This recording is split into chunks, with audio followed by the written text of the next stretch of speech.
we play a game? Why, yes. I believe we shall. Oh, I got a live one here.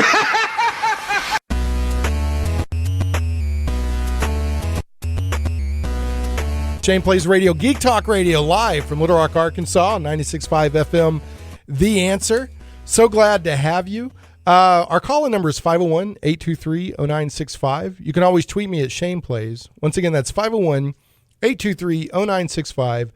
And you can tweet me at Shane Plays anytime, call in or tweet during the show, and I'll be happy to have you on. Today we got a great show. We're going to be talking Numenera, which is a super cool role-playing game system that is based on a quote from Arthur C. Clarke that basically says any technology that's sufficiently advanced is indistinguishable from magic. We're going to be talking with Shanna Germain from Monte Games, and also Chris Avellone, I don't know why you say Avellone, Chris Avellone, who is an incredibly well-known game designer who's also enthusiastic and a big fan of Numenera and is working on a game called Numenera Tides of Torment for the computer. So we're going to be talking to both of them. First, we're going to do a little bit of housekeeping notes and a little bit of news, and then we will jump right into it. There they go, those hardworking guys right there, Zach. So hardworking guys on the news team. I'm going to do some quick housekeeping notes, and then we'll get back to the news. Zach, how you doing this week, by the way, buddy? Doing good. Yeah, I'm not sure if Zach's microphone's working. Maybe not. Hey, is Chris on the line? Chris, are you on the line with us already, buddy? Chris Avellone is here. Chris, is it Avellone or I've been saying Avellone. Avellone calling. It's Avellone, but actually, yeah. You know what? I like your pronunciation better. Avellone, Chris Avellone calling. Hey, Chris, welcome back to the show. So we're going to do. Hey, Sean, how you doing? Yeah, good. We're going to do some news real quick and some housekeeping. We're going to take a break, and when we come back, we're going to dive right into Numenera, and we'll be bringing Shanna into the mix via the magic of Skype, which is so advanced technology. It's indistinguishable from magic. Skype is. So. Oh my! I see what you did there. Yeah, you see what I did there. So. Just want to let people know real quick that the notes and links for today's show are right now up on shaneplays.com. So if you're like, hey, what are these guys talking about, whether it's the news or the Numenera interview or any of that, then you can always go there and find out more. And that'll be up there for your convenience. We do have sponsors for the show. So glad to have them. Really, really glad to have them and blessed. But if you ever want to support, if people listen to the show, like this kind of thing, like live Geek Talk Radio, you can support me on Patreon or Patreon. I guess it's Patreon. I always say Patreon. You can go to patreon.com/shaneplays. That's also on the blog post, that link. And the show always goes out after the fact as a podcast, and we're on it's on the blog at shaneplays.com, on iTunes and Stitcher and other directories. And we're also now being carried by Krypton Radio. KryptonRadio.com is sci-fi for your Wi-Fi. So, yeah, it's exciting, cool stuff. So this show will play next Saturday on Krypton Radio. So did you know, Chris, that today's Talk Like a Pirate Day? Is it? It is. Did you know that, Zach? Have you got your mic? Yes. Did you know that today? You know what a pirate's favorite state is, don't you? No, sir. Arkansas. Hi, Shane. I'm so glad you're on the radio. Otherwise, I would be reaching over and choking you right now. Well, I'm reaching over and choking you. You know what a pirate's favorite actor is, don't you? Oh my God. Peter Skarsgård. I'm sorry. That came out of an old set. It's been so great talking to you. I wish you and Zach all the best. I hope you can control this guy because he's, wow. We can't, we can't lose Chris Avellone. Now, come on. You got to stick with us for the rest of the show. I'm sorry. I'll stop. I see you found my secret weakness. That's not the pirate dialed accent. It's the puns. Can I call you a scurvy? Oh my Lord. Can I call you a scurvy dog? You scurvy dog. All right, scurvy dog. You scurvy dog. Okay, so it's Talk Like All right, it's Talk Like Pirate Day. And having absolutely nothing to do with Talk Like a Pirate Day, the Attack Eyebrows are back. Doctor Who Series 9s begins today. I don't know. Are you a Doctor Who fan, Chris?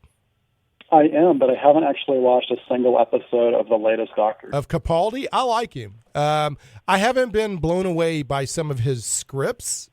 but I like him as the Doctor very much. So that must be really rough for an actor when the writing doesn't allow you to sort of like hit Right. the range that you're looking for. That must be rough. yeah, well, I don't know. I think you do know. Otherwise, you wouldn't have brought it up. I completely agree with you. Yeah, so I'm looking forward to him as the Doctor. I hope he has a long run. But I'm kind of biased. I mean, in classic Who, John Pertwee is my favorite Doctor, and he's an older, grumpier, gruff Doctor. And this might be the favorite. I'm always a Tom Baker fan. Yeah, that's what I grew up on. I love Tom Baker. He's a great Doctor. But It doesn't sound like it. It sounds like you like another Doctor. I mean, just be honest about it, Shane. Well, no, I like Tom Baker, but it's but it's like this. Tom Baker, R. It's like this, Avellone. If you want to throw the gauntlet. Oh my God! Did you just use my last name correctly? Oh my God! Yeah, I know. I'm sorry. Liking Tom Baker, Avellone, is like liking Bugs Bunny. Everybody likes Bugs Bunny, but you got Do you know how the Fourth Doctor is? Tom Baker is the Fourth Doctor, right? Yeah. Is that right? Do you know how his scarf came to be? That I don't know. Enlighten us. I have an interesting story. Really quick. If you would, knit that story together for us. They asked someone in costuming to make a scarf for the Doctor and to use the yarn in the studio, but they didn't tell her to stop. And so they came in the next day and they found the hugest scarf they'd ever seen, and Tom Baker just put on and goes, you know what, this will work. Well, that was never intended to be that long. It was perfect. I mean, it was a perfect part of his wardrobe. So, and I think it kind of established, in my opinion, I mean, I could be wrong, I think it kind of established having a quirky element to the outfit. I agree. Yeah. And there's always been that really quirky visual signature to the Doctor's outfits, which and that scarf was perfect, whether it's a bow tie or fez or whatever it needs to be. But yeah. But I think totally agree. When they put celery on Peter Davison, I think that split the fandom on what they thought about that. Did you know? And do we need to have a Doctor Who episode? Man, I think we need to do that. I think we do. Let's make that happen, just like you made the Numenera. Shanna, right? Let's do it, man. Yeah, exactly. Okay, we're gonna do it. We're gonna have a Doctor Who episode with Chris Avellone. I won't do that again. All right, sweet. I'm on. All right, and thank you I'll be your companion, Shane. Thank you. Well, no, I'll be yours, Chris. I'll be yours. We'll switch off. And thank you for knitting that story together for us about the scarf. Oh my God. Who told you? Oh my God. Sorry. My writer's worst enemy. All right. A little bit more news and then we're going to take a break. Nintendo Wii U fans, unfortunately, Star Fox Zero is delayed until spring 2016. So Shigeru Miyamoto issued an apology via Facebook. So, there's people who are hardcore about their game franchises, and there's a lot of people really disappointed about this one. And it's also one of the big games that people are looking forward to the Wii U, which doesn't have a huge, catalog of cool games right now, in a lot of people's opinion. The other thing is, Chris, I know you've worked on some D&D related computer role-playing games. I don't know if you've been paying a lot of attention to this one, but Sword Coast Legends, which is using the 5th edition rule set, is having a Head Start weekend this weekend, where some pre-orders can play it. And it's cool in the fact, I don't know if you've been paying attention to this at all, but it's cool in the fact that it has really heavy DM tools. So you can DM people, you can build dungeons and scenarios and DM people through it, and you have threat you can spend to, if it's too easy, you can start dropping stuff on top of people. So it's actually pretty cool. Right. Yeah. Yeah, that's like a Numenera intrusion. Yeah, well, I like it. Yeah, no, I saw that. I saw Sword Coast Legends at PAX Prime, and man, that game looks really sweet. Yeah. Well, my take on it is so far, and there's kind of, if you're a Head Start, you're not supposed to really do a review or anything yet. Although they did say we can stream, and I'm streaming on Twitch. I'm just now starting to stream, and I'm streaming Sword Coast Legends this weekend. That link is on shaneplays.com, the post, but a little self promotion. But it's in the multiplayer mode. It's very action RPG, right? But in the single player mode, it's more traditional real time of pause. So, but it's pretty sweet. The thing that excites me is it's really robust. You can build stuff out and be an active DM while people are playing the game. Yeah. So that's really cool. Totally on board with that. Yeah. And then the last thing, and then we'll take a break, is that I did a review. There's a new campaign source book out for D&D 5th edition for Out of the Abyss, which is part of the Rage of Demons storyline. And I've got a review of that up on shaneplays.com, and there's also a video review on Shane Plays YouTube channel. So before we move into the break, you got any, like a news item you want to sling out there? No? Okay. Well, it seems like you got D&D all covered. I'm very impressed, Shane. You're staying on top of it. Yep, I'm on it. But the rest of the show is going to be Numenera. So excited. Yeah, dun, dun, dun, Numenera. We're going to take a quick break. Actually, I forgot. Zach, I was asking you what you've been up to this past week. Fill us in real quick. Just mostly going to school and pretty much really doing nothing. Did you play any more of that? What was the name of that game you're playing? Alone in the Dark, or what was the name of it? No, it's called what's the Until Dawn. Until Dawn. Have you played any more of that? No, it's sir. busy man. You go to college and suddenly real life starts happening. All right. Okay, man. Well, thanks, Zach. Take us to a break. When we come back, we're going to have more with Chris Avellone, and we're also going to have Shanna. I always want to say Shanna Germain from Monte Games, and we're going to be talking the Numenera RPG after the break. Stick with us on Shane Plays Radio. Megawars.net. The classic online space strategy game has returned, bigger and better than ever before. Scout the universe and claim your empire. Construct, customize, and launch dozens of different starships. Battle thousands of opponents online in a team-based competition leading to the ultimate battle of the galaxies. Grab your slot today in one of the most hotly anticipated indie games of 2015. Visit megawars.net and get options only available during our pre-sale event running now. Megawars.net. Privately owned and licensed by the Arkansas State Police, Rock City Alarm Company has been in business since 1996, specializing in sales, installation, servicing, and monitoring of burglar alarms and fire alarms for the state of Arkansas. Rock City Alarm provides service for residential and commercial alarms, and now provides cellular monitoring with remote arm and disarm. Just call John Hardiman at 501-541-8747. That's John Hardiman at 501-541-8747. In business for over 15 years, the Hillcrest Doghouse provides full grooming, bathing, boarding, and daycare services for just about all breeds with knowledgeable and friendly staff, including a licensed groomer with over 10 years experience. The Hillcrest Doghouse uses all natural shampoos, including a pesticide-free flea shampoo. All kennels are situated where we work, which means your companion is rarely left alone, providing the benefit of full interaction with our friendly staff. Additionally, we walk your dog at least 3 times a day to ensure a happy day.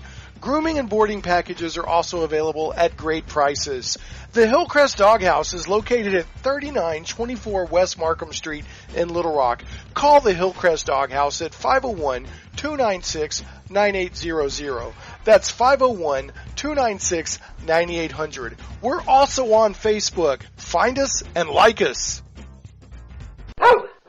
Shane Plays Radio is blessed to have sponsors, and we appreciate them very much. However, did you know that you can also support the show as an individual for as little as $1 an episode? Simply go to patreon.com/Shane Plays.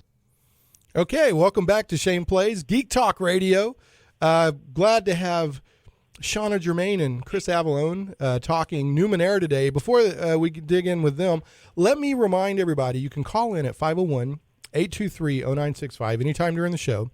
And we can also, you can tweet me at Shane Plays anytime during the show, and I'll try to work your questions or comments in. So now, to get all exciting and to just jump on into the ninth world, do I have both Shanna Germain and Chris Avellone with me?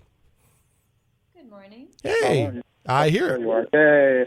All right, I hear the dulcet tones of both. You know, I don't even know what dulcet means. I just thanks, Shane. That's so sweet of you. Oh, okay. It just sounds nice. Sometimes it's one of those words I'm like, did I just accidentally offend somebody? So, but if that's good, then I hear both of your dulcet tones. So I'm genuinely touched. All right. So, Shanna, you missed. We had quite the news segment with Chris. And it was more rambunctious than normal, which I'm happy about because rambunctious is good for ratings. News should be rambunctious. It should. Exciting. Shauna, it should be enticing, and people should wonder a little bit, like they should be informed, but also kind of wonder what just happened. What just happened in my life? So What was? Chris does that a lot. Yeah, exactly. It was crazy. So, Shanna, just so you know, today is Talk Like a Pirate Day.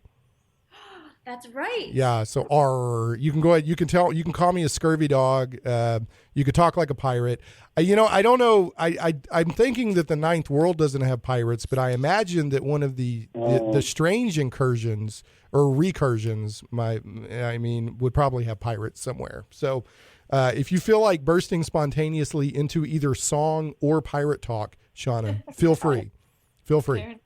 This is the most challenging interview ever. And by the way, Numenera has plenty of pirates. It's just not what you would expect pirates to be. Okay, so they're not Jolly Roger pirates. Oh no. Okay. They steal your thoughts. They steal your dreams. But they could be. The past.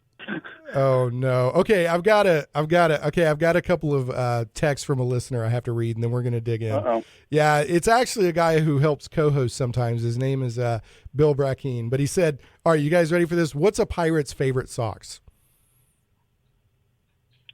Argyle. Yeah, Argyle. That's right. And then he said, I hope you guys like this. If it's sad trombone, like wah, wah. I'm loving all this already. You can tell by the joy. He also said rock me Numenera. Like, I guess rock me Amadeus, rock me Numenera. So yeah, you could do a whole advertising campaign based around that. So okay, so now into Numenera. Shanna, you are with Monte Cook Games, which puts out the Numenera role-playing game, rules setting, all that, and also the Strange. And you are a writer and an editor with Monte Cook Games. Is that correct? Yeah, I'm the co-owner of the company and the creative director. So okay. I do a bit of everything. Okay. And then, wow, that's a lot of hats. That is a lot of hats. And then Chris Avellone is just the dude at large. I just write for games. Yeah, it's not as cool as being creative director and co-owner and all that other fun stuff. But whatever. Yeah, he had a major hand in this. Oh, sorry. Go ahead, buddy. I said I don't even have a dog. Sean has a dog. Oh, okay. I have basically nothing in my life. Nothing in your life. Well, you do happen to be one of the most well-known game designers out there, including even bigger than Monte Cook. I don't think so. Among computer role-playing game. Now, don't make me put crawdads in a jar and shake them up to see who will fight. To create factions. Yeah, I'm making factions. Boy. Yeah, so yeah, if you're gonna make me put crawdads in a jar and shake them up to see who will fight, then you're probably bigger in the computer role playing game. But in tabletop role playing games, of course, we've got to give it to Monte Cook. So how was that for a diplomatic answer? That was very diplomatic. Very high. That was very. You have considerable diplomacy. Good job, Shane. Thank you. I try. Okay, so. But no, in all seriousness, Chris, you're very well known for your game design, and you have a resume that's quite impressive, including a little game some people might have heard of called Planescape Torment, which there's a spiritual successor coming called Torment Tides of Numenera, which hopefully we'll be able to talk about a little bit before the show's over. I know that there's some folks that are very eager for that game, including myself. So I guess to set the stage, Shanna, do you want to just kind of tell us a little bit about what Numenera is? Would you? Sure. Okay, go ahead. Numenera is a role-playing game set 1 billion years in the future. A billion. A billion. I know. We did our science, which was really fun. So, and in that time, 8 civilizations have risen and fallen. Some of them might have been human, some of them might not have. Some of them probably were interplanetary species and had all these crazy, weird technologies. And so now sort of the 9th civilization is on its way up.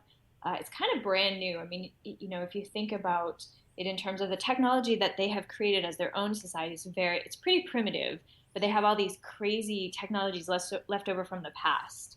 Okay. Some of them know how to use and some of them don't. Okay. And those remnants, it's like stuff that's washed up on shore from a shipwreck, I guess. There's all this stuff laying around. That's super cool. It's a bunch of sci-fi garbage that once had a different purpose. Yeah. But people use them in new and exciting ways. And speaking of new, that is what Numenera is, right? It is those items and leftover remnants of the previous 8 civilizations that have risen and fallen. So, I mean, that's actually, Numenera is not just the name of the game. It's those items, correct? Right. The Numenera are anything that have come from previous civilizations, whether that's a giant building that used to be used for some other crazy thing, or even a small, tiny electrical device that you can hold in your hand. Okay, so I have to, I've been like, why Numenera? And I'm like, where did that word come from? Now I'm probably way off base here, but I did, and I'm overthinking this. But I looked at the name itself and I kind of broke it down, and you could almost say it's Numenera, like the era of the new men. Is that way so completely off base? Like, do you have any idea where that name came from? Where Monte got it from?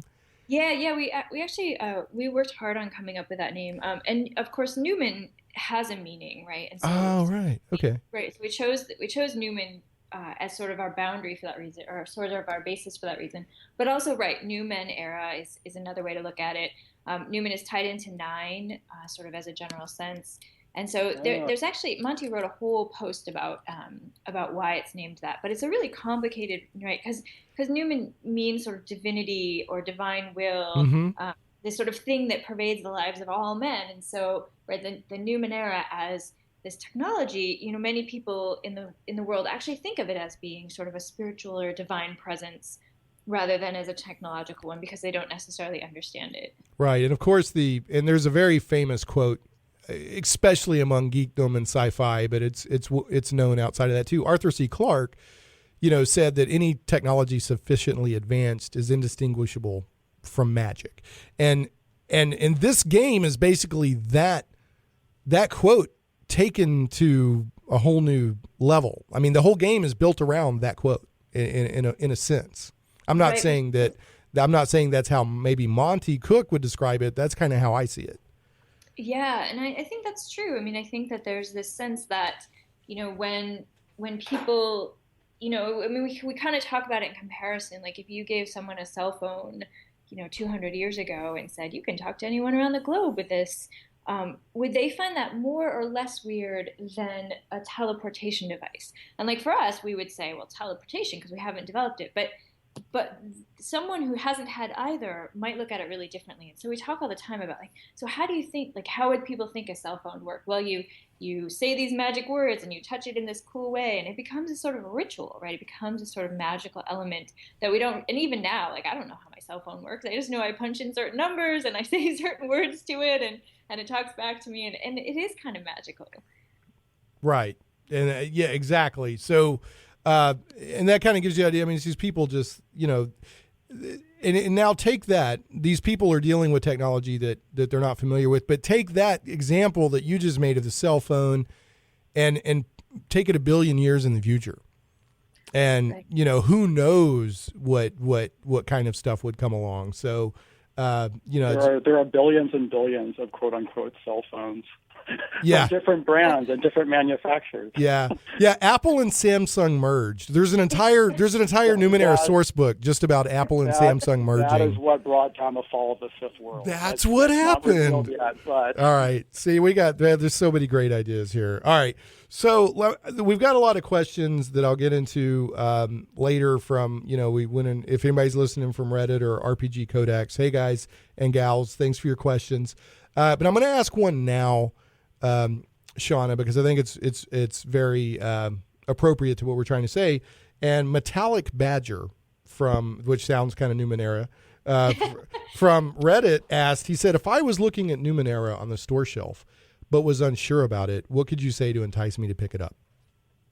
Well, I would first ask what they like in a game, right? Because one of the things that we live in this civilization right now where the amount of games that are out there are so vast and so varied. And so I would say, what do you want in a game? And then here are the things that Numenera offers, which is a really story-heavy game that's driven by the GM and the players working together with a pretty rules-simple system.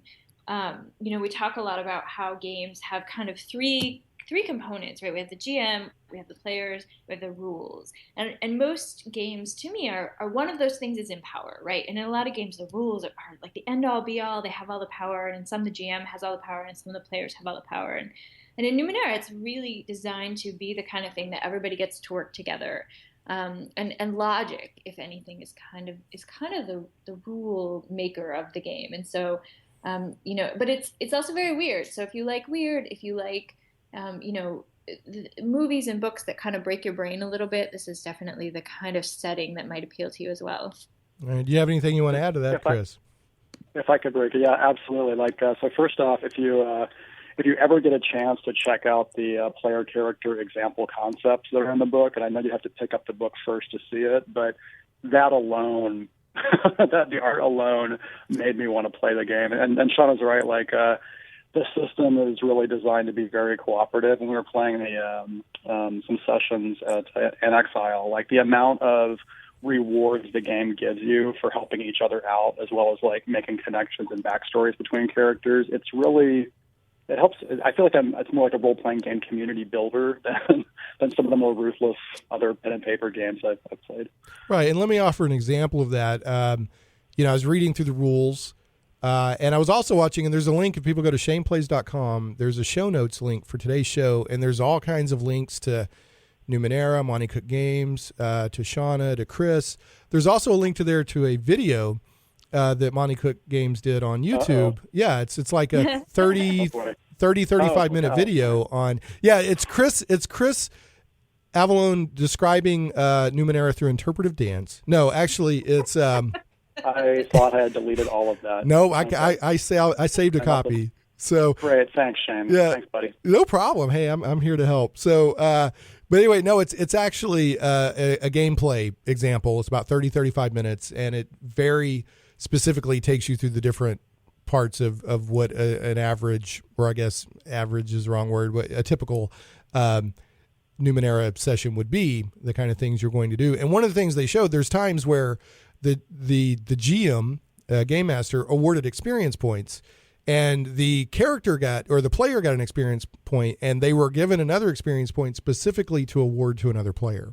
So, and then that's neat. And when I was reading Monte Cook's intro to the game and why he was doing the game, he said one of the reasons I wanted to do this was to reflect, how games really actually get run usually. In his experience, and he's got 25, 30 something years of experience in this, so I would imagine he knows what he's talking about. But he also wanted to reflect a game that it reflected the fact that as you expend more effort as a character, the more vulnerable you become. So it's not just like you have one hit point, so you're at 100% kind of thing. Which D&D and a lot of other games do. But there was other stuff. It wasn't just about game mechanics. He had a feel that he wanted to present. He had and also this is very interesting to me. The GM never rolls the dice. So that's very interesting to me, and we'll talk about that a little bit more when we come back from a break. I want to, now that we've talked maybe a little bit about the setting, and I do know that this game also it's very designed to reward exploration. That's where you get, your gear and your experience points and that sort of thing. When we come back from the break, I'd like to talk a little bit more about the mechanics of the game and why it might be a little bit different from other games people have played, and then we'll try to do some questions from people on like Reddit and RPG Codex and that sort of thing. So, before we go to break, was there anything that either of you wanted to add about the atmosphere or the setting of the Ninth World? Not me. I think you kind of nailed it. Okay. It's, I would say, for me, and Chris, feel free to chime in if you want. If anybody out there has ever read Jack Vance, it's very, very Jack Vance, as far as how the technology interacts with the people and all these civilizations rising and falling. And there's many other influences. It's not just Jack Vance, but I'd throw, if people out there haven't read a short work of Russian fiction called Roadside Picnic. When I was going through Numenera, I kept getting reminded of that book again and again and again. I'm like, wow, I'm having a blast. Oh, cool. All right. Well, so it's called what? Roadside Picnic? Uh-huh. Okay, and it's a Russian it's a fiction. story where the aliens swing by, they dump off a bunch of junk on the planet Earth and then leave. And then it's Earth dealing with that little junk pile. So it doesn't turn into a cargo cult? It's just people playing with technology? It's a really horrible explanation about how even the most innocuous pieces of what one culture would consider garbage can change the world. Oh, okay. That sounds really intriguing. All right. Well, speaking of all that, Monte Cook included a bibliography in the core rulebook for Numenera for different influences on the game. So I'm gonna tell everybody about one of our sponsors. Then we're gonna take a break, and when we come back, we're gonna have more about Numenera with Shanna, Germain, and Chris Avellone. So let me tell you about Game Goblins. And folks, Game Goblins, I called and checked, and they do have Numenera in stock. So get on down there and get you some Numenera. But listen, some goblins are your friends. Game Goblins is Central Arkansas's premier retailer of Magic the Gathering, Warhammer 40K, board games, card games, RPGs, miniatures, and hobby accessories. Call Game Goblins at 501-224-GAME or visit them online at gamegoblins.com. That's 501-224-GAME or gamegoblins.com. Conveniently located at 1121 South Bowman, right on the corner of Bowman and Canis in West Little Rock, and staffed by friendly employees, Game Goblins has expanded their store size, and there's plenty of room for exciting inventory and tables for play space. You'll like that space because Game Goblins has gaming events every day of the week. For all of your gaming needs, I heartily recommend Game Goblins. Make sure to check out their customer loyalty program that rewards you based on your actual purchases. Game Goblins earns your business and keeps it. I'm going to read the rest of this like a pirate. You guys ready for that? First-time customers, mention Shane Plays and receive $10 off your purchase of $50 or more. Arr! And if you don't make a purchase, they'll make you walk the plank. Arr! Call Game Goblins at 501-224-GAME or visit them online at gamegoblins.com. That's 501-224-GAME or gamegoblins.com. Tell them Shane Plays sent you, you scurvy dogs. Okay, Zach, would you take us to a break? Comic book lovers, Michael Tierney's local comic book stores meet all of your comic book needs with friendly service. Visit the comic book store on Treasure Hill Road in Little Rock or Collector's Edition on JFK Boulevard in North Little Rock. And don't forget to click on over to the wildstars.com website. I personally have been a customer of Michael's since the mid-'80s, and I trust him for my reserve list still today. Michael knows comics. In addition to being in business for 34 years, he has written multiple columns for comic magazines, is an Overstreet price guide advisor, and publishes his own comic book series, The Wild Stars. Trust me, these stores are run by a comic book lover for comic book lovers. Remember, for all of your comic book needs with friendly service and to get your copies of The Wild Stars, make sure to visit the comic book store on Treasure Hill Road in Little Rock or Collector's Edition on JFK Boulevard in North Little Rock, and visit thewildstars.com to learn more. Call Chapman Service today for all your air conditioning and electrical concerns. 0% financing till January 2020 for a limited time. Voted best of the best for 5 years in a row. It's hard to stop a train. Chapman Service, all you want in an air conditioning and an electrical company, nothing you don't. Did you know that your business can provide its employees with the same benefits packages as even the largest Fortune 500 companies, often at no direct cost to you, the business owner, and while saving money at the same time? If you've always thought that you would like to offer those big company benefits to your employees but thought that there was no way, let our team at the Macomb Teague Agency come by and show you how it can be possible and how simple it is to put into place. We offer major medical and group and individual plans, on-or-off exchange, dental and vision, life products, cancer, accident, and more. These benefits create that ever-so-priceless commodity known as loyalty. And yes, we are ACA certified. We even offer these same benefits on the individual basis if you're just a one-person entrepreneur or making things happen on your own. Give us a call today at 501-838-6827 to schedule your no-obligation on-site consultation. The Macomb Teague Agency is serving all of Arkansas and surrounding states. 501-838-6827. Give us 1% of your trust, and we'll earn the other 99. JLM Tree Servicing can take care of your tree servicing needs. Contact them at 501-351-7714, online at jlmservicing.com, and on Facebook. Do you have limbs touching the roof or killing your grass with too much shade? Leaves collecting in the pool or gutters? Need to remove that unsightly dead tree? JLM Servicing is insured, provides free estimates, serves all of Central Arkansas, and doesn't collect payment until job well done. JLM Tree Servicing, 501-351-7714. Find them online at jlmservicing.com or on Facebook. Hey, welcome back to Shane Plays Geek Talk Radio, 96.5 FM, also streaming online at 96.5 FMTheAnswer.com. You can call in at 501-823-0965. That's 501-823-0965. Or you can tweet me at Shane Plays. And we're talking with Shanna, Germain of Monte Cook Games and Chris Avellone, or Chris, I don't know why I do that. I'm so sorry. Chris Avellone, I know your name. You're just trying to provoke me. It's I fine. guess. I'm not going to get mad. I'm going to keep calm, but Shane, we're going to talk after this. Okay, I'm so sorry. Avellone, the one and only Avellone, on the show with me, great game designer extraordinaire. Hey, we were talking during the news segment. Shanna, are you a Doctor Who fan? I am of certain eras of it. Right. So that's a polite way of saying maybe not the new era or the current era? Actually, I'm very behind. I'm okay. At least a couple years behind. So. Well, it's starting again tonight, so the Whovians out there are very excited. I like classic Who and new Who. I forgot to play. I love this theme. It's from the Doctor and the TARDIS, the KLF, the Time Lords back in the 80s. We were talking Doctor Who news, and I meant to play this. Can you kick that off for us real quick, Zach? I love this. He's good. He's good looking for it right now.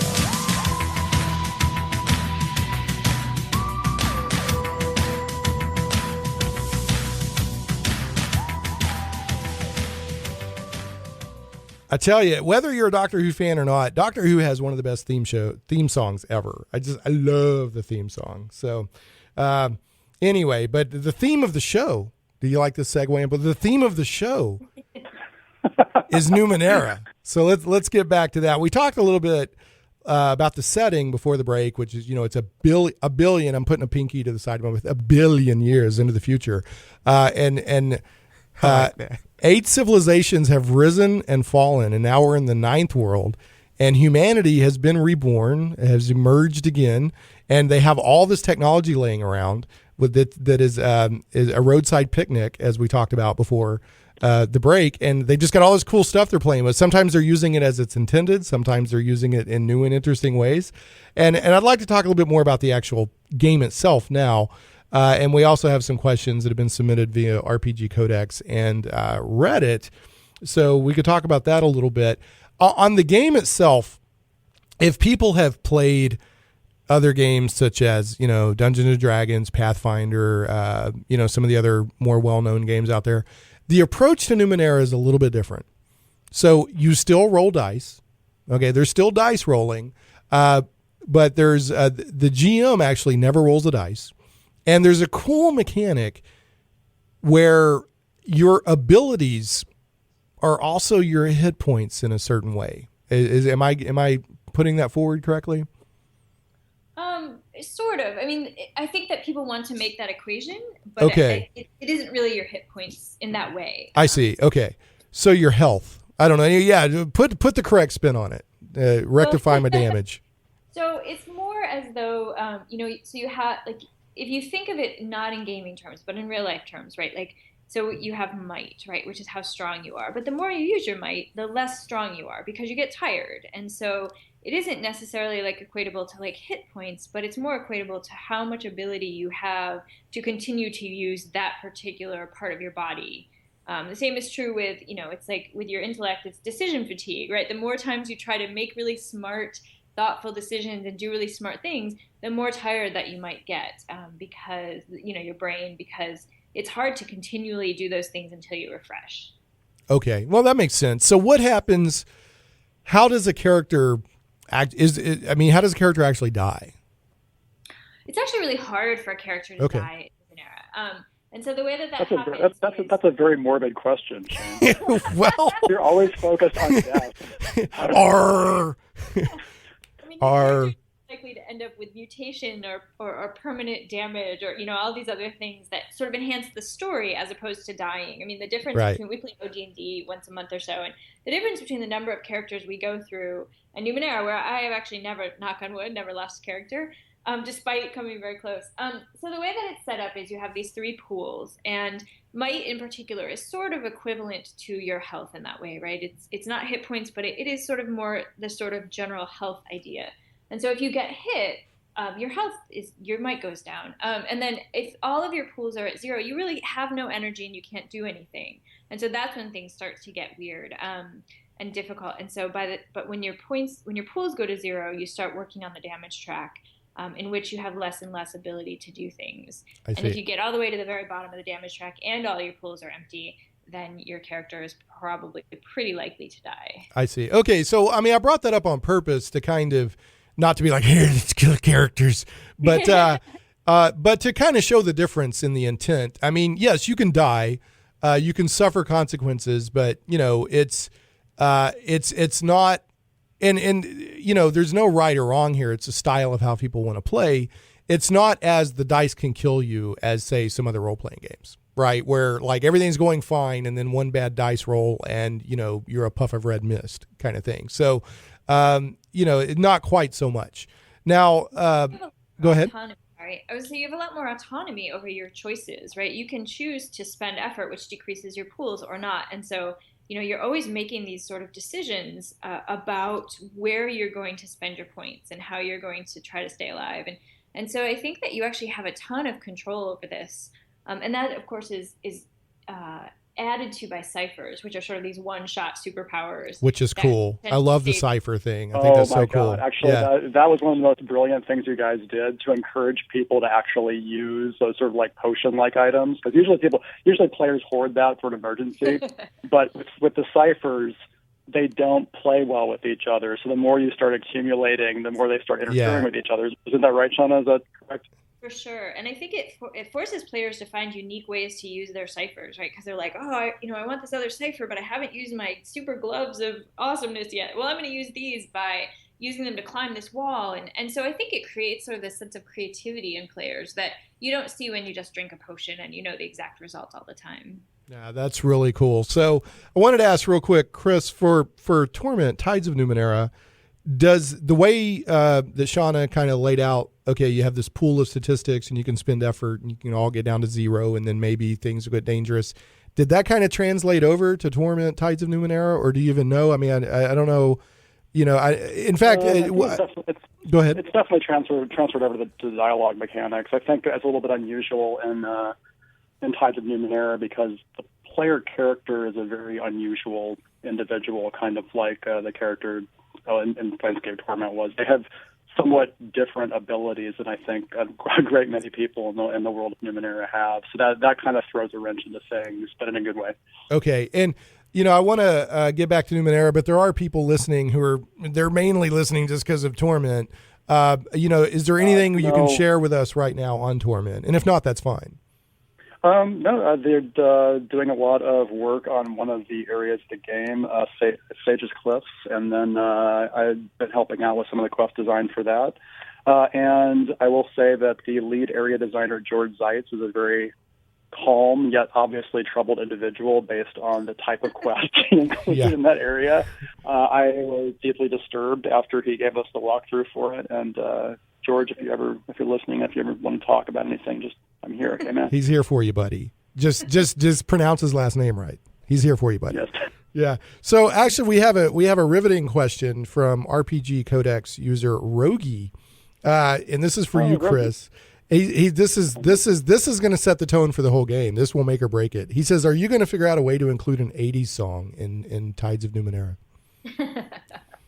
As tempting as including either songs from the Top Gun or Breakfast Club soundtrack would be. I will somehow have to resist the urge because I've broken the fourth wall in the past with older games, and I've always looked back and regretted it. All right. Just don't you forget about me, Rogi. All right. Don't you? Sorry, I will not sing. I will violate multiple FCC regulations. I know. I'm sorry. I'm going to use a cipher to edit that out of the podcast version. A one-use cipher. I'll use my cipher to record it. Oh no. Okay. Well, I am going to release that interpretive dance video then. If you want to go there, man, we are on. I'm going to send you back to the third world. The third world. What world are we in right now, Shanna? In the real world for Numenera? Do you even know? Have you all talked about that behind closed doors? Of course. Right. Well, the assumption is that we know of at least 8 civilizations between now and sort of Numenera time. And so there's a chance that we are sort of civilization 0, but it could be more than that. Ouch, 0. Right? The people who live in the 9th world could be wrong. Yeah. They could only just be guessing that they are the 9th world. Well, so it's kind of hard to know. So it's kind of like, and I'm not saying that Numenera is the Matrix, but in the world of the Matrix, they didn't really know they didn't even know what year it was, really. They thought maybe they knew, but they didn't know. I just like the name Civilization 0. I think that would be a game all in itself. Yeah, Civilization 0. Actually, we're not even 0 yet. We're like -9 working towards 0. So you've always got to make it dark, Shane. You've always got to make it dark.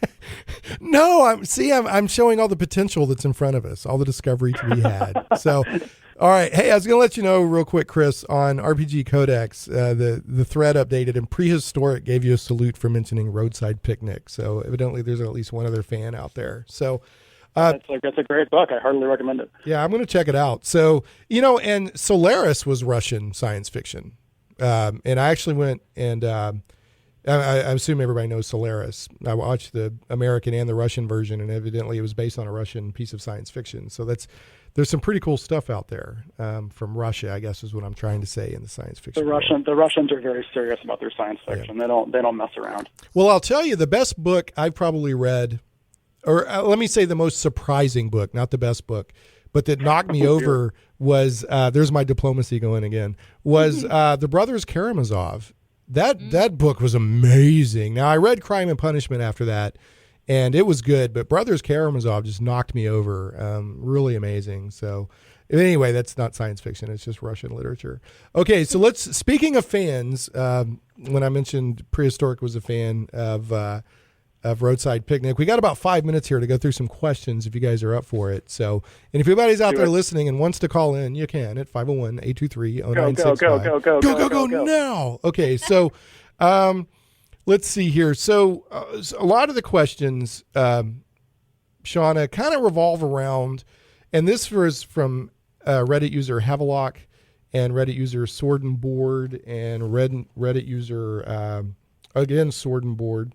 So, and one of the questions that I'm kind of synthesizing their questions together, kind of saying that,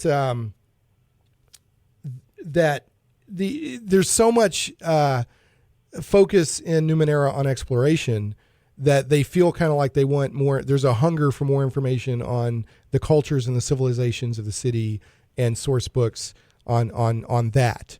Like if they want to do city-based play, and also there was a question, I guess, you have glaives, jacks, and nanos. Those are roughly the character, quote unquote, classes.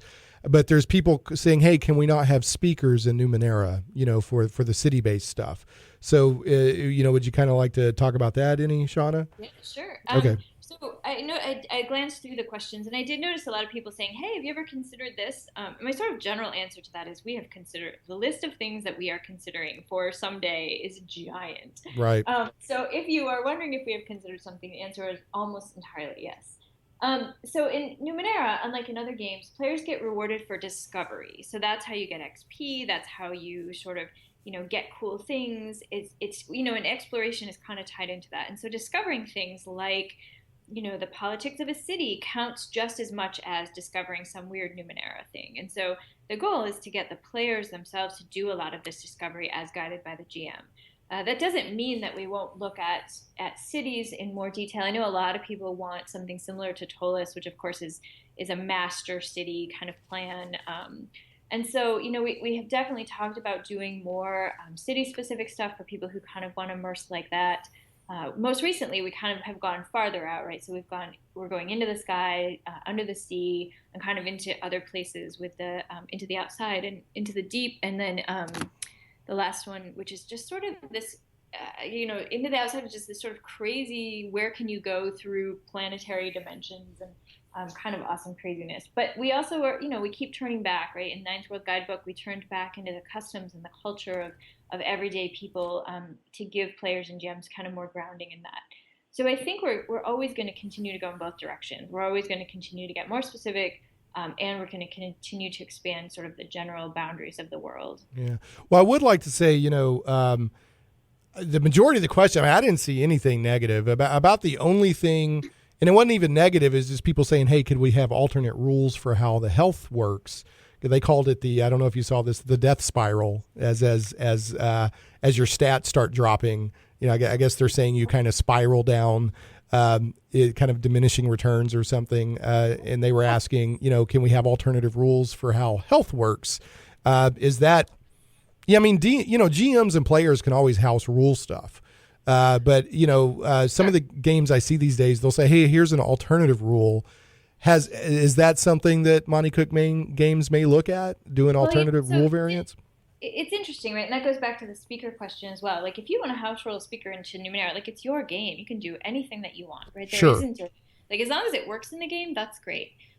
In all of the games that I have run and played for Numenera, I have never seen a death spiral. I've seen maybe 2 characters who died, and I actually think it was only just one. And so I think death spiral is amazing, and I could be wrong. Like, when people talk to me about death spiral, it's often people who've read the game but who haven't actually played it. And so I don't actually know that happens. Right. Never heard a story of that actually happening in a game, which isn't to say that it hasn't.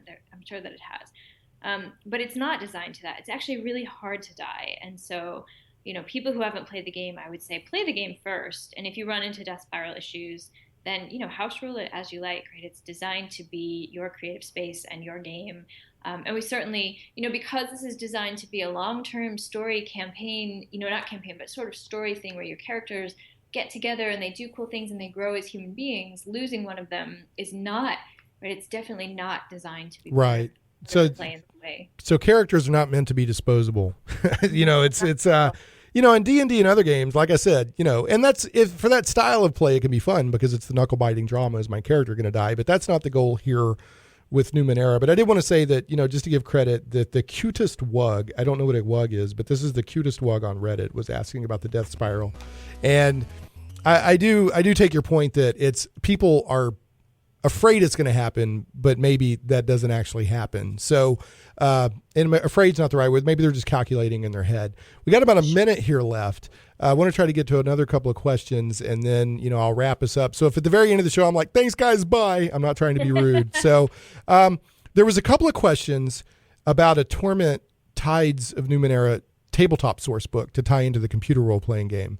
And in the email traffic I saw, it seemed like maybe, that's going to happen, but we don't have details. Is that right? Yeah, we are working on it. We have a writer lined up. We are getting, we regularly connect with In Exile about what they're working on, and we give approval for the IP stuff. And so we have, art and story stuff and information, and we're passing that along to the writer. And because Torment isn't quite sure yet when the game is going to come out, we are working carefully to kind of parallel that.